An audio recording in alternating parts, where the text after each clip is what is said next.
Hello বন্ধুরা, কেমন আছো? আশা করি সবাই ভালো আছো, সুস্থ আছো। আমিও ভালো আছি। আজকে কিন্তু শ্রাবণ মাসের 3 নম্বর সপ্তাহ। তো ওটার জন্য ভেবেছি অল্প মন্দিরে যাই। আমরা বেরিয়ে পড়ছি ব্যারেক থেকে। তো এই যে ভুমনাগিরি ব্রিজ পেয়ে গেছি আমরা, দেখতেই পাচ্ছ তোমরা। তো একটা বহুত জঙ্গলের রাস্তা দেখো, লগে কিন্তু নদী লেগে গেছে। আর আমাদের আগে আগে বলবমে গাড়ি যাচ্ছে। তো পেয়ে গেছি মন্দিরটা। এই যে হচ্ছে মন্দির, পাথরটাই কিন্তু মন্দির, বড় পাথরটা, ওটার ভিতরে কিন্তু মন্দির ভাগ, দেখতেই পারবে তোমরা। আর যে বলবমের মানুষ, তো আমরাও এখান থেকে জল নিয়ে নিলাম নদীর থেকে।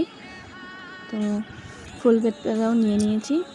মন্দিরটা হচ্ছে পাথরের ভিতরে, পাথর কেটে ভিতরে শিবলিঙ্গ আছে, দেখবাই তোমরা পূজা দেওয়ার সময়। তো মন্দিরে দাঁড়ানো যায় না, বসে বসে পূজা করতে হয়। তো আর প্লিজ ভিডিওটা কেমন লাগলো বলো।